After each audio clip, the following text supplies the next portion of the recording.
start streaming. Okay, so we're going to continue today with arc length. We're going to continue from yesterday with arc length parameterization. So let's go to writing mode. Okay, what happened? There we go. Cool. Okay, so let's remind you of what arc length parameterization is. Okay, so oops, what's going on? 1 second. There we go. Okay, so we remember the arc length formula. You have this, if you want the length from some point r of t naught to r of t1, right? There's that curve in red right there in the bottom right hand corner.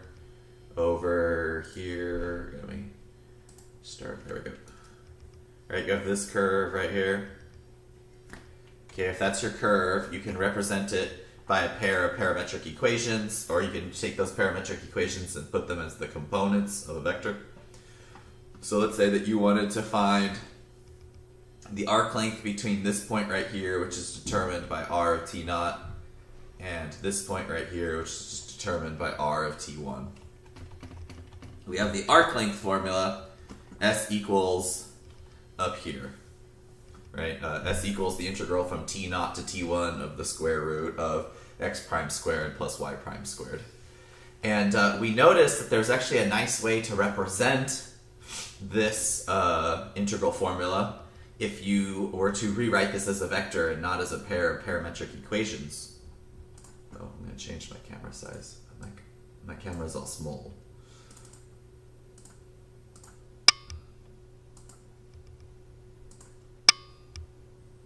There we go. I'm proper sized again.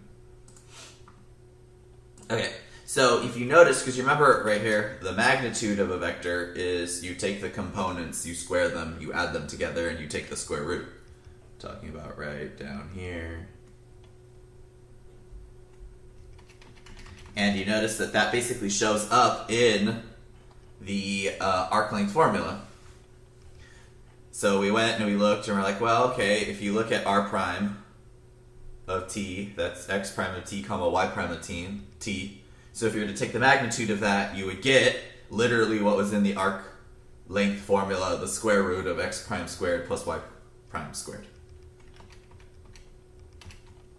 Okay, why does it keep doing that? It keeps jumping back. Okay, so when you're dealing with vectors, or vector valued functions, you realize that there's a nicer way to write the arc length formula. It's the integral from t naught to t1 of the magnitude of r prime. Okay?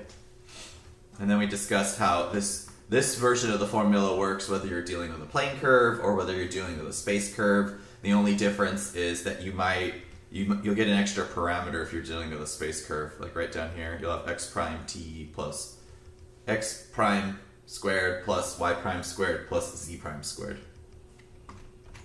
Okay, so hopefully you remember that.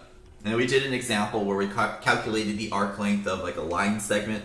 All right, so I gave you this plane curve, r of t equals 3t minus 2 comma 4t plus 5 from t equals 1 to 5, right? You can see the line segment drawn right there. We calculated the length of the line segment. We got 20. How did we do that? We calculated the distance between the two endpoints. All right, so I got the endpoint 1 comma 9 by plugging in t equals 1. I got the other endpoint 13 comma 25 by plugging in t equals 5. And then it's a pretty straightforward use of the Pythagorean theorem, right, to find the distance between those two. We got 20. And then what was the whole point of this example? Like, we wanted to see if this formula would actually give us 20. It did, right? So I set it up, the integral from 1 to 5, magnitude of r prime. We calculated r prime right over here. It was the vector 3 comma 4. When you calculate the magnitude of r prime, you got 5. And then, so you did the substitution, you did the integral, and lo and behold, you got 20. It was like, wow, magic, it calculated that length. Okay. And then I talked about some like uses of this, like why would you care to calculate arc length? Like one of the uses that first came to my mind was like when you're looking at the paths of planets and like objects moving between them in space, spaceships basically, you would, they follow elliptical, parabolic, or hyperbolic paths. You might want to know the distance traveled by the thing, right? That would involve arc length. Okay. And then we got to this example. So here is an ellipse. Okay, and you can see that this ellipse has the length of the x-axis is 2. The length of the y-axis is 5, right? So the major axis is 10. The minor axis is 4. Okay, and then we looked at the vector valued parameterization of this. We had r of t equals 2 cosine t, comma 5 sine t on the left over here. Okay, and then what we did was we plugged in 0 into the parameter, and we got the point 2 comma 0, which was this vector in red over on the graph. And then we plugged in pi over 2. We got 0 comma 5. That gave us this vector in green on the graph. Right, so you can see that one of them was on the x-axis, the other one was on the y-axis. And then I talked about how between those 2 points, the curve traces out this blue part, and I said that that blue part has arc length s. Okay. Now, I was saying, like, well, because we went from the point at t equals 0 to the point at t equals pi over 2, wouldn't it be really nice if the arc length between those 2 points was also equal to pi over 2? And we went and calculated the arc length between those 2 points, and we actually got that it was not pi over 2, but approximately 5.98. So then I discussed and said, an arc length parameterization is when the distance between r of a and r of b is always equal to b minus a. So that's the goal here. Okay, an arc length parameterization is when the distance between plugging in some t value and plugging in some other t value is the difference between those 2 t values. Okay, so I need to redo this today because I think I really did not give a good example yesterday. And thank you for bearing with me on that. So I came up with a better one to deal with. We're going to do that today. So I'm going to pause for a moment. Has this sort of reactivated the elements of this in your mind? Are there any things that you would like to ask at this point? Now that I've sort of rehashed the basics. Hopefully we're all have that in our working memory right now to use while we do this. So I'm going to pause for a moment. See if people want to ask anything.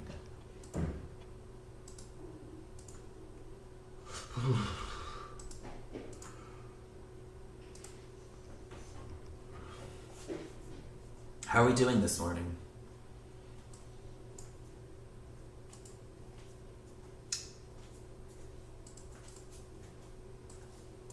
Not a talkative group this morning, huh?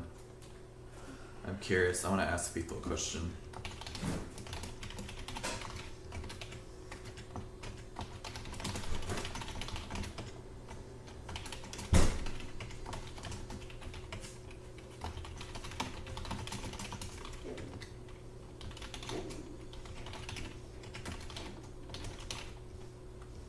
My brain is still fried. Yeah, that's what I was wondering. I was sort of curious, But here's a question I want to ask everybody.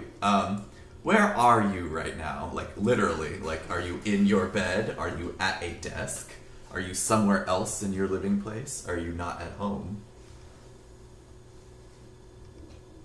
I'm just curious. I'm barely awake.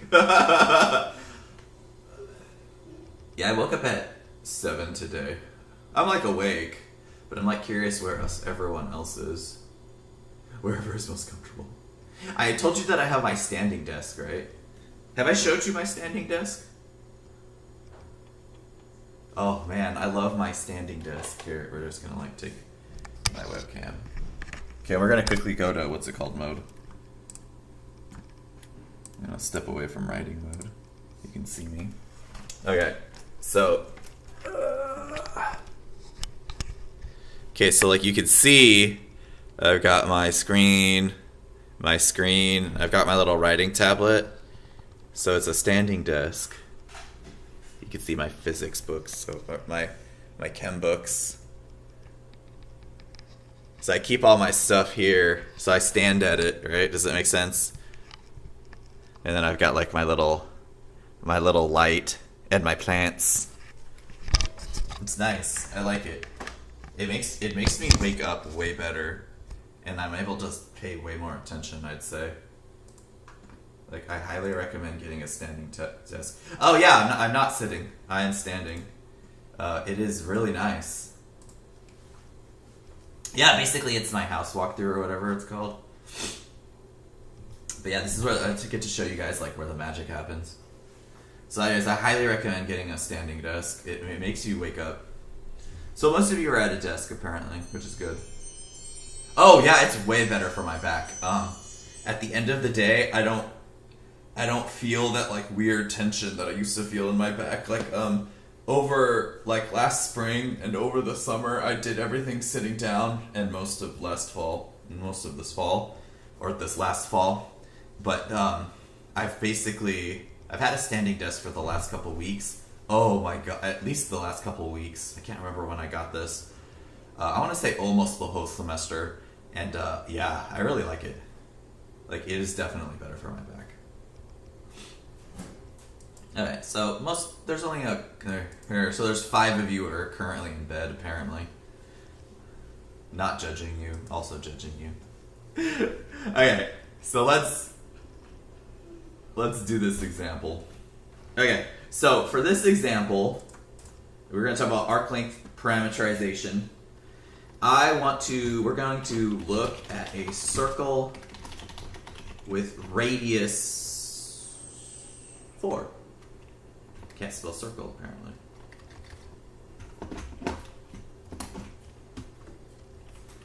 Circle with radius 4. Okay, now remember that when you parameterize a circle,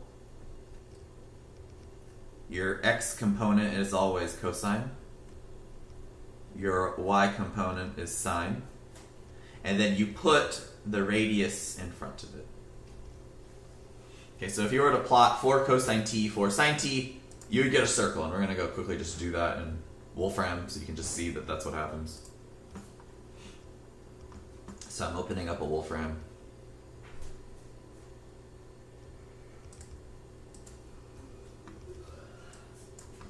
Let's change over to Wolfram mode. Okay, why is it not doing that? There we go. Okay, you can see I'm in Wolfram right now, so I'm going to do x. Oops, let's make the text bigger. There we go. So I'm going to put x of t, my x component is going to be equal to 4 times cosine t. My y component is going to be equal to 4 sine t. Run that, and let's do parametric plot. Give it x components and y components. Okay, and then we're going to have our t value go from 0 to 2 pi. Boom, you get your circle with a radius of 4. You can see it right here. So let's copy that. I'm going to paste it back in the notes. So we'll be returning there in a second. But I just wanted to have the graph there. Remind you how to do this. Okay, so you get that. So let's go change back to OneNote. Okay, so I pasted it in there. Okay, so let's do what we did last time. Let's plug 0 into our parameter.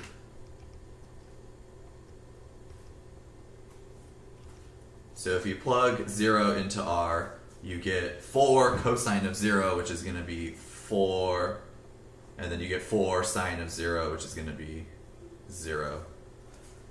So you get the vector that starts at the origin, takes you to that point right there. That's R of 0. Okay, now same thing for what we did last time. R of pi over 2 is going to be the cosine of pi over 2 is 0, so you get 0. The sine of pi over 2 is 1, so you get 0, 4.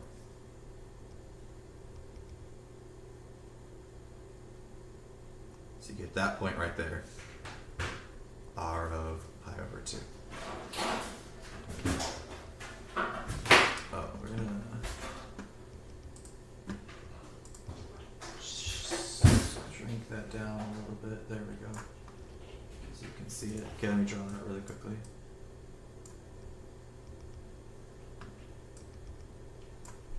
I didn't realize that you couldn't see it. Sorry about that. Okay, so quickly redrawing.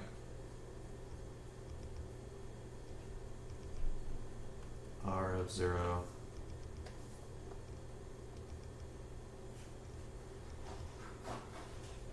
R of pi over 2.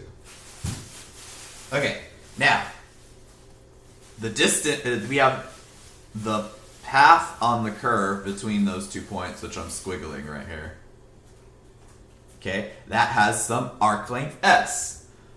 Now, because this is a circle, this is going to be really easy to calculate. It is 1/4 of the circumference, right?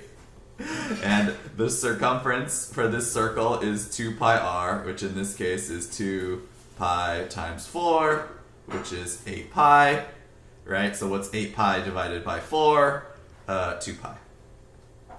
And approximately, 2 pi is approximately, let's go calculate that, 2 times pi. As a decimal is going to be, it's about 6.28. So the arc length between those 2 points is 6.28. Okay, now this is what I was talking about earlier. It would be nice. It would be nice if the difference between my starting point A, which is 0, and my ending parameter B, which would be pi over 2. So it'd be nice if the difference between A and B was equal to S. S in this case was 2.8, and the difference between them, B minus A, is equal to pi over 2 minus 0, which is, oh wow, it just calculated it for me. Whoa! Is that what pi over 2 is? I didn't actually even do that.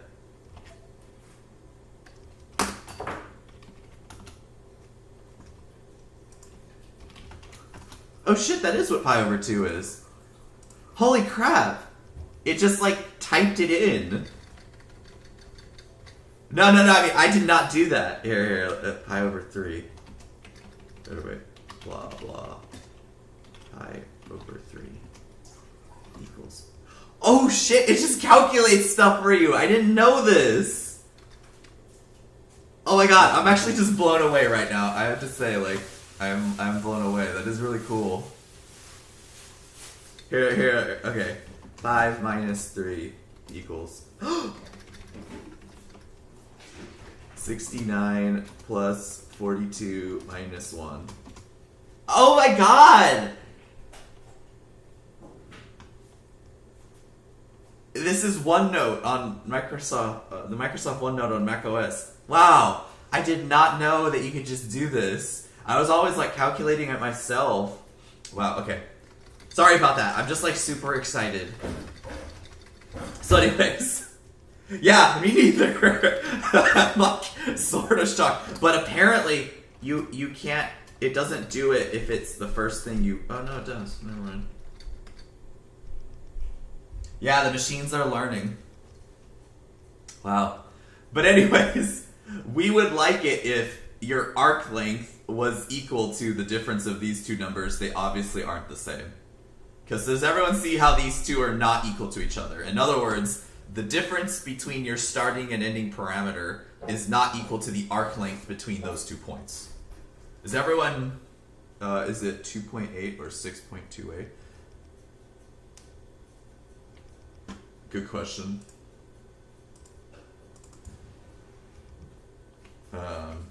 Let's go and So it was 2 times pi. Oh yeah, it's 6.28. My bad. Yeah, so apparently I can't plug in stuff properly.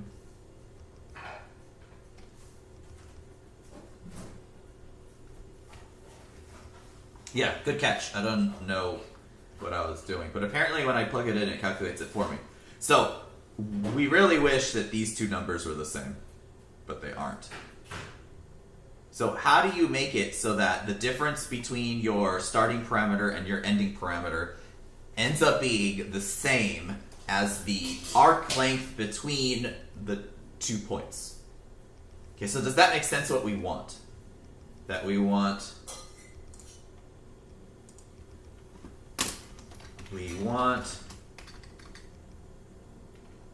B minus A to be equal to the arc length between R of A and R of B.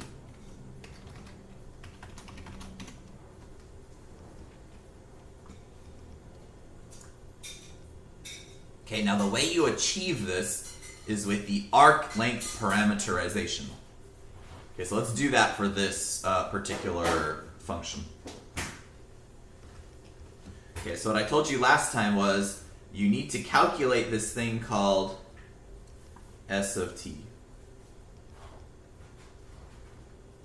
Okay, now S of t is equal to the integral, the definite integral between A and t, the magnitude of R prime of u du. So once you calculate that, that's going to give you some formula.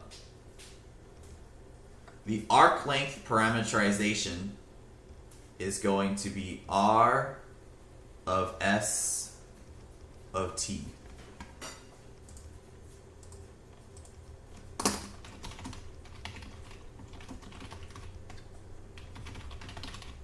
So what that means is that if you have a point right here, R of S of A, and you have some other point, R of S of B, and your curve travels between them something like this, what is S going to be equal to? Because this is an arc length parameterization. So what will that arc length between them be equal to? Yes, cool, exactly. Okay, so we're going to go and verify that. Okay, so let's do that for this particular example. So remember that for this particular example, you have the vector valued function R of t has components 4 cosine t, 4 sine t. Okay, so you need to know what R prime is. So R prime, you calculate the components individually. The derivative of 4 cosine t is minus 4 sine t. The derivative of 4 sine t is 4 cosine t. Okay, and then now we're going to need the magnitude of R prime of u, which means we're going to have the square root of, okay, and then you're going to take minus 4 sine u squared plus 4 cosine u squared, which the 4 squared is going to be 16. The square root of 16 is 4. So you're going to get 4 sine squared u plus cosine squared u. And then why are we happy about this? Unlike the example I did yesterday with the ellipse, what happens to this? We just get 4, right? Because that ends up being 1, right? Sine squared u plus sine squared u plus cosine squared u equals 1. Pythagorean identity. Okay, so we go back now to calculating this. We have our definite integral from a to t. Our magnitude is just 4. Okay. What's the antiderivative of 4? It's 4t. Oops. So our antiderivative of this, or sorry, is equal to 4u. So we're going to plug in t and a, so you get 4t minus 4a. That is our S of t.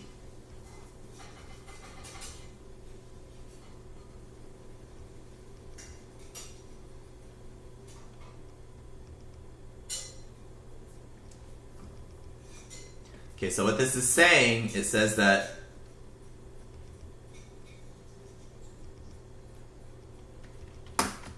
if your starting parameter value is t equals a, then plug this into r of t to get a parameterization where b minus a is equal to the arc length.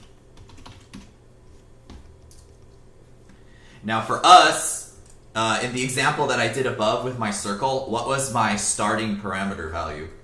Like, what was my a equal to?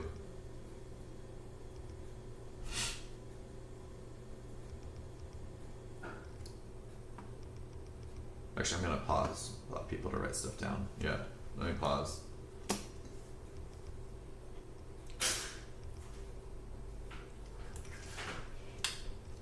Allow people to catch up or ask questions.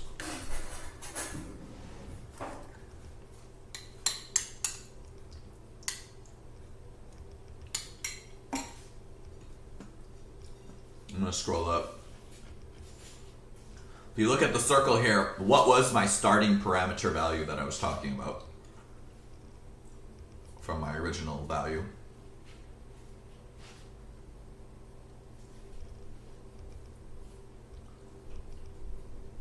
What was my starting parameter value? Yeah, right. So in this particular example, my a was equal to 0, which would actually simplify my S of t. We're just going to get 4t.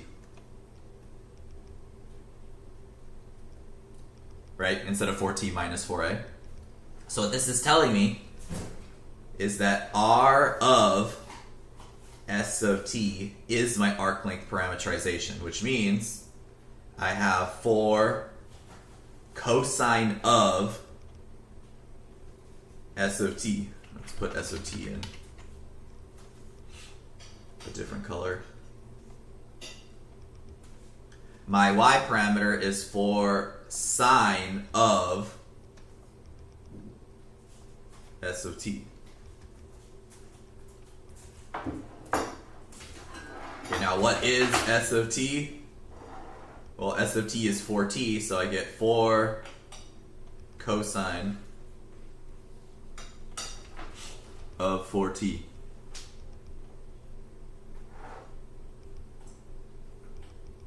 Or wait.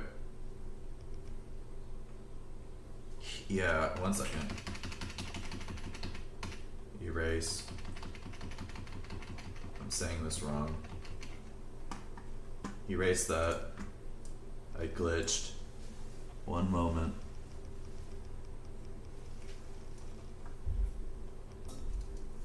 Yeah. So let me talk about y. So we know that S equals 4t, which means t equals S over 4. That's the replacement that you need to make.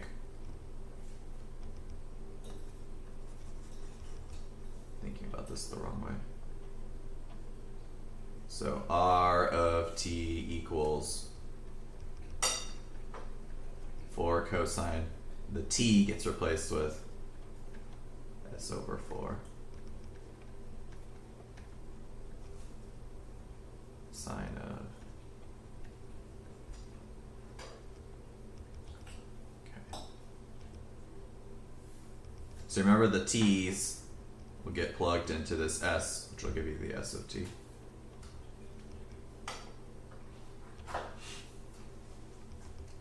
So let's do an example.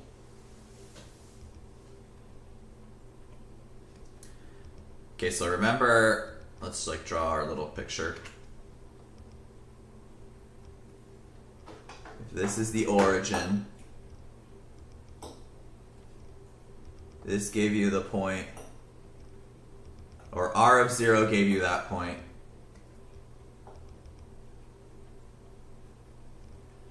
R of pi over 2 gave you this point. Actually, that's probably not far enough. It does not look very circly. There we go. R of pi over 2 gave you this vector. And then the circle traced out a path like this. And what was our s equal to? 6.28, right? That was the arc length of the corridor of the circle there. Okay, so according to this, yeah, okay, cool. I should plug in 6.28 into there. So if you do r of 6.28, let's see what we get. You get 4 cosine of 6.28 over 4. And if you go and calculate that, what is 4 times the cosine of 6.28 over 4? You basically get 0. So this gives you 0. And then you'll have 4 sine of 6.28 over 4. If you go and you calculate that, you get 4. In other words, it gives you this vector. So your r of s of 6.28 gives you that vector right there. And indeed, what is the arc length between your starting point and that ending point?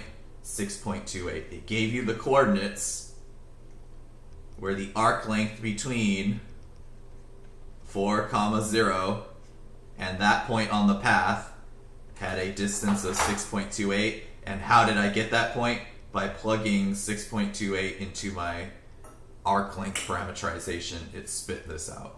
It's actually sort of amazing when you think about it.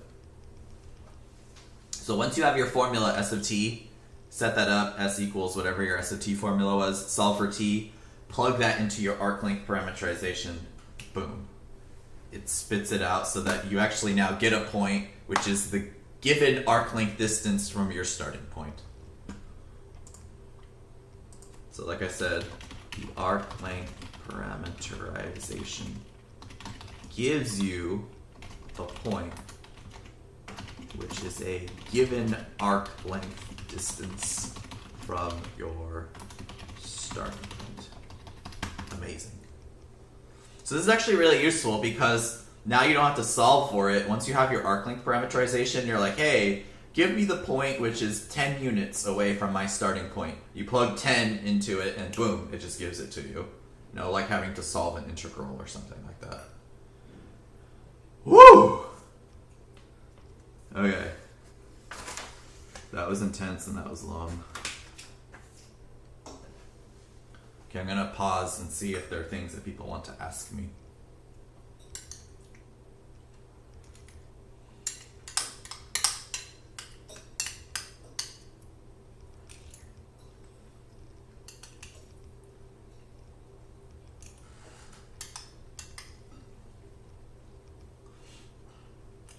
I'm still pretty blown away by the fact that it will do the calculations for you. So is this making sense, or am I just like sort of speaking craziness?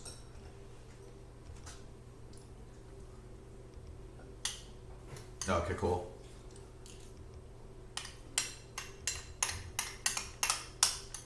Okay.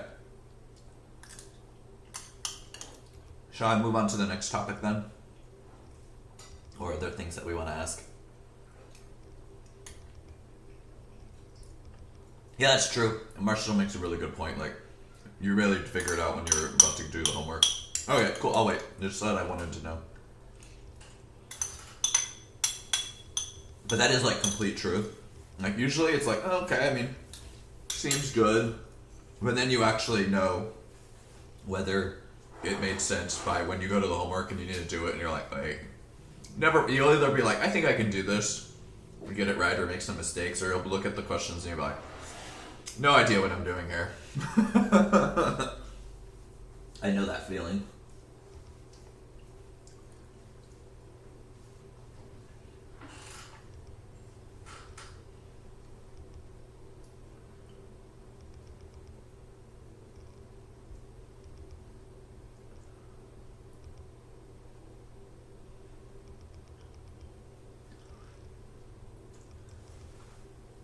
Okay, cool. We're good.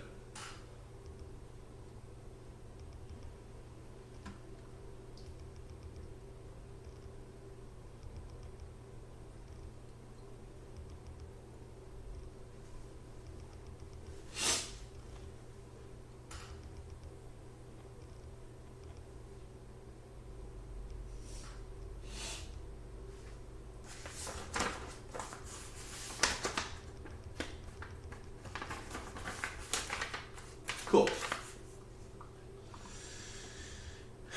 Okay, so what we're going to talk about now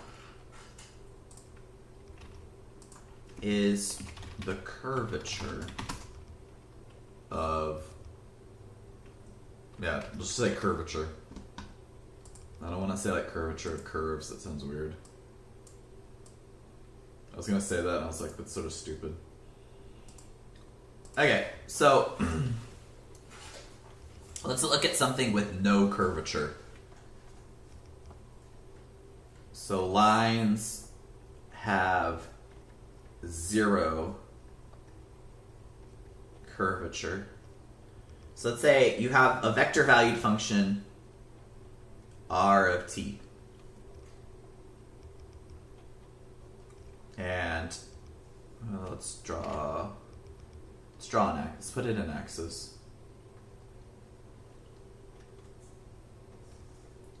Okay, here's my axes.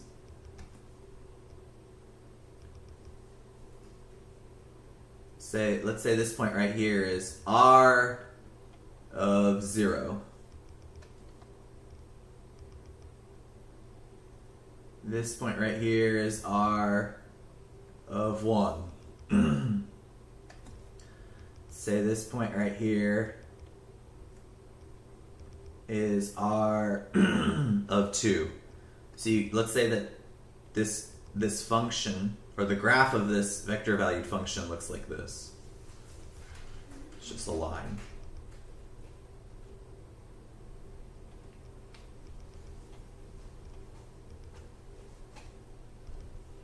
Okay, so you can imagine here that basically what's going on is that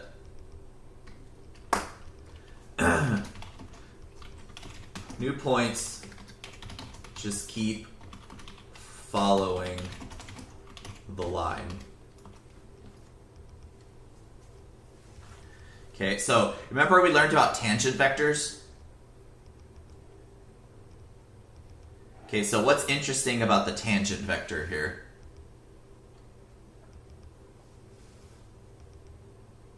So if you were to look at that tangent vector t, like, what do you notice about it? Like, the tangent vector is the same as something else, almost. Or, like, what does the tangent vector follow? Yeah, the tangent line is literally the line, right? Right, so the tangent vector follows the curve. Okay, so curvature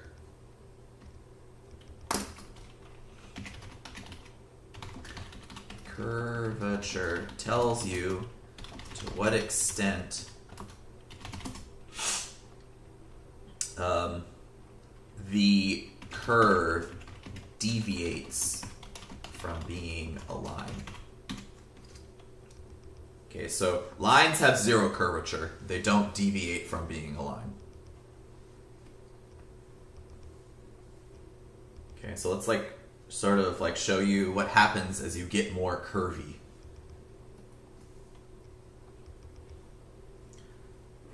So let's say you have a point right here, r of 0. Okay, if you have zero curvature, oops, I can't draw very well. If you have zero curvature, r of 1 would just end up over here following the line.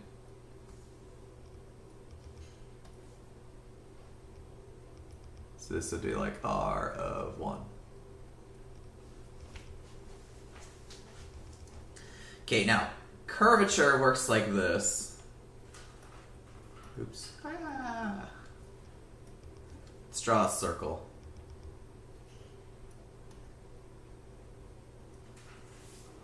Oops. Oh, shit. Let me go back over there. I want to make my circle bigger. There we go. And let's make it a little bigger. Let's make it go all the way over to there. There. Okay.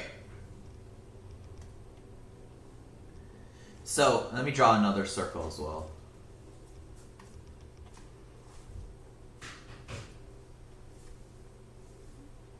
There we go. Okay.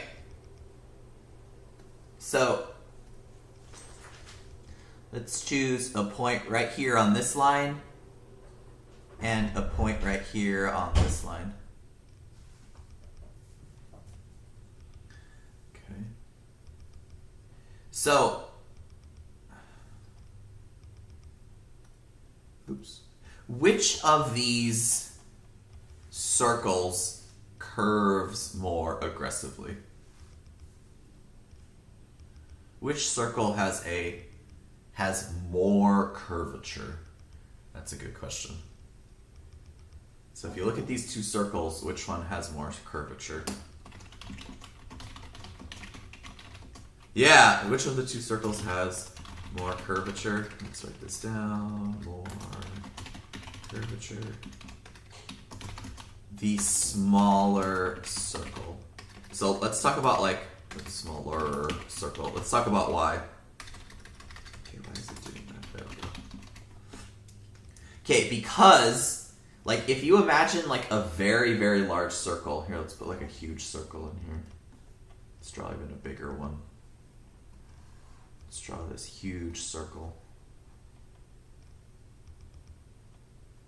Okay, if you have this really big circle, the bigger the circle gets,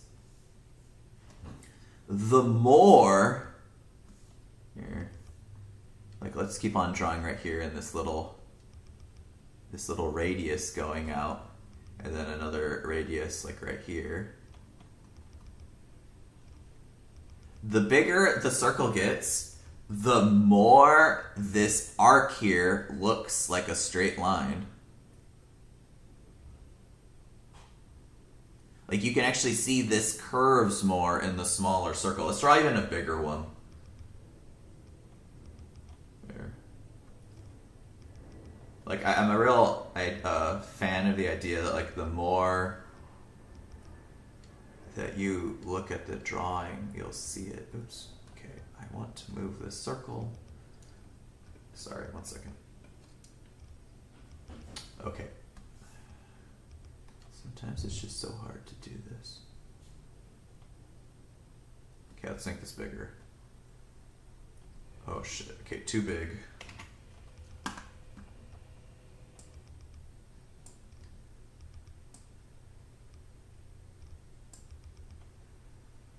Okay, not quite. There we go.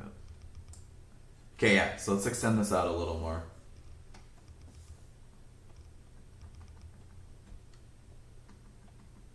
If you look right here, Do you see that this little segment right here between here and here? It almost looks straight.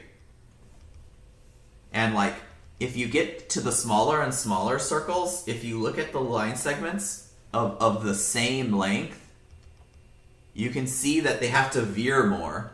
For a very small circle, that segment veers a lot. But for the very large circle, like right here, you can see that it almost, if you look at like between here and here, this almost looks like just a regular line segment. So you can sort of imagine, let's just like write this down as like a thought experiment.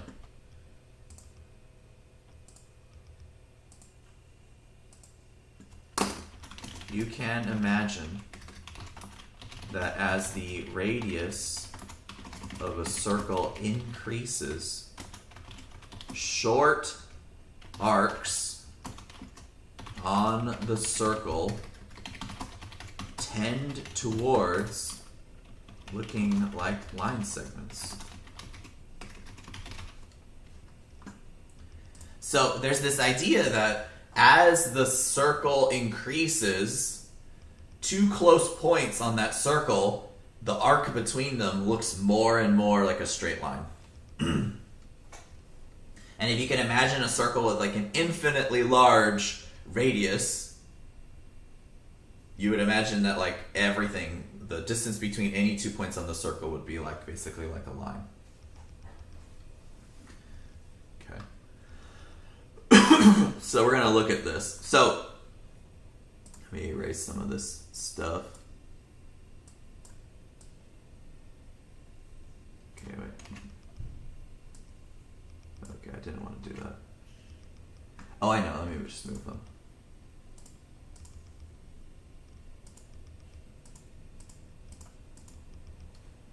Whatever. Okay, let me just redraw the circles. I need to get rid of those little segments.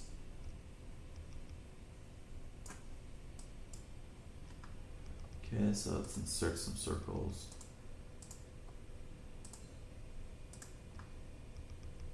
Plop. Let's do another one. Plop. Let's make it bigger.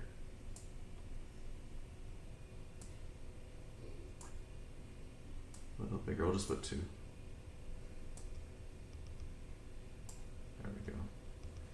Not quite. I want it to line up. Okay, they're good enough. Actually, we'll make it a bit bigger. There. Okay, I got my 2. Okay. So, how do I want to draw this? Let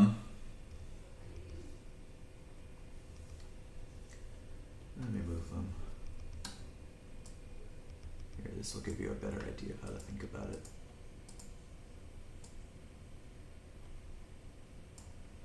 Okay, so let's erase that. Okay, so right here, my blue point, that is my R of 0. Now, the radius, the bigger circle has a smaller radius. So let's choose a point like right here. This will be my R of 1. So if we highlight the arc between those 2 points, between here and here, now let's compare that between the other circle.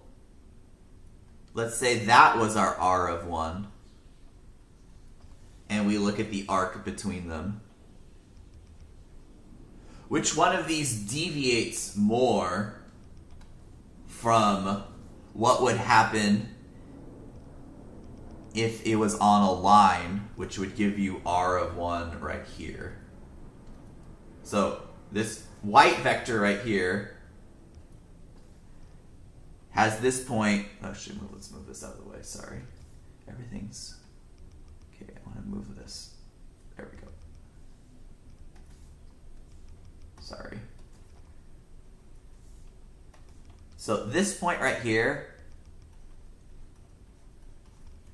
is where, let's say that if you had a line, it would go like this. So we have like a vertical line. R of 0 is this point right here. R of 1 is this point right here. Following the line would lead you to go up. Now, curvature tells you like, well, let's say that I had a small curvature. A small curvature would take you to this point over here, and your path would follow this part in red right here. It deviates from the line, but not that much. If you have a larger curvature, R of 1 would be right here, and then let's draw the arc on that circle. Do you see how that path deviates even more from the red arc, which deviates even more than the path that you would follow if you were going on the line? So you can imagine that as you have increasing curvature, you get these circles with smaller radii, which would give you more and more intense veering away from the line. Like if this was your R of 1 on this really small circle, you would follow this really more kinky curving arc than all the other ones. Okay, so I'm going to pause. Okay, does everyone get that the line is the vertical line in white, going from R0 to R1? Do we see that?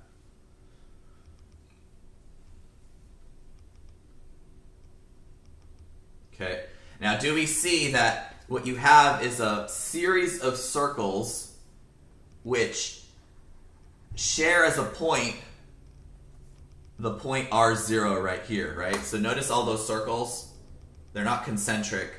They share that little point right there. They're tangent to that point right there. And then what they do is they tell you like, well, if your curve has more and more curvature, they're sort of going to look more and more like this. Okay, so one of the things that you have to realize is that curvature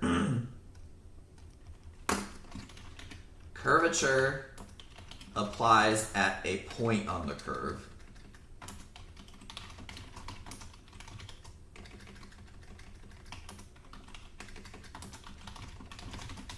Okay, it's sort of like the tangent line. Do you remember how like you have a different slope for each point on the curve? Like each point on the curve has a different slope of the tangent line? Curvature works the same way.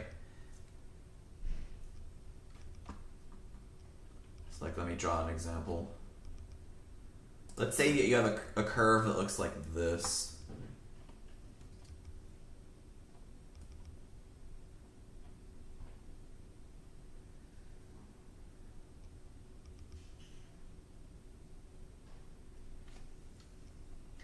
Okay, for this segment right here, do you see how it's not curving that aggressively? But if you compare that to this segment like right here, do you see how the amount of curving that's happening is like much more than the other part? So like right over here, you might say that like your curvature, which we denote with the letter kappa, could be equal to like half. That's a low amount of curvature. But right here, where it starts twisting upon itself like much more aggressively, like maybe kappa equals 5.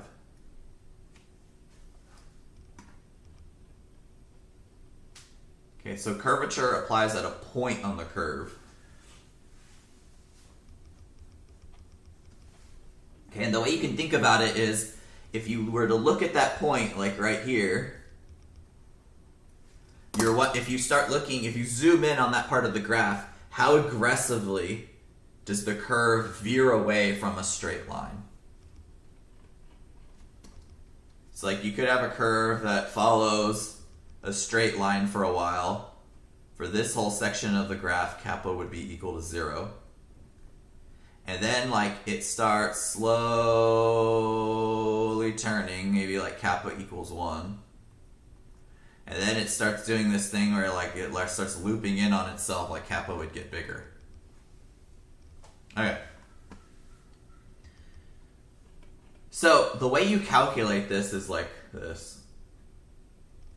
So the curvature, kappa, is equal to the magnitude of the derivative with respect to s of the tangent vector t.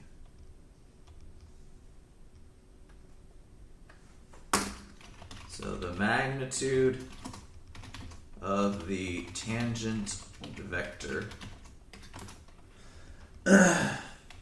with respect to the arc length parameter. So in other words, if you want to calculate kappa, you need to calculate the tangent vector, but you need to have the arc length parameterization of it, and then you take the derivative with respect to that. So the way we normally write this is the magnitude of t of s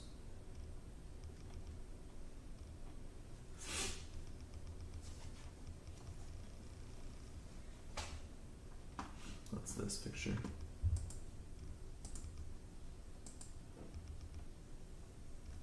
What do you gotta do, trick?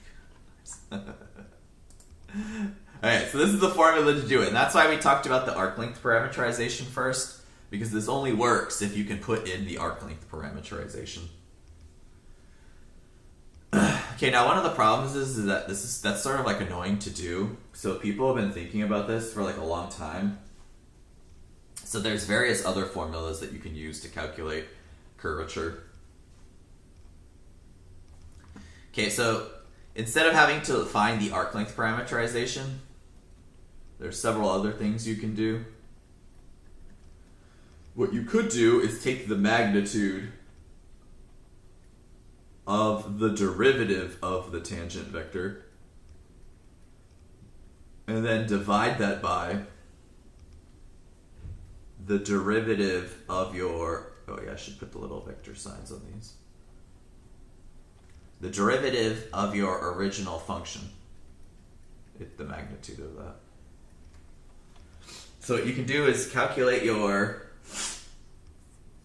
tangent function, take its derivative, take the magnitude, divide that by, you take your original vector valued function r, take the derivative of that, take the magnitude of that. That will also give you kappa.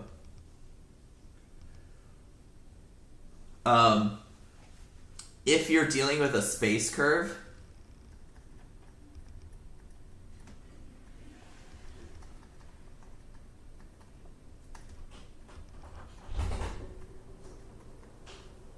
so what do I mean by a space curve? I mean you have some vector valued function r. If it has a parameter t and then it has 3 dimensions or 3 coordinates. Okay, there's a nice formula you can use to solve for kappa.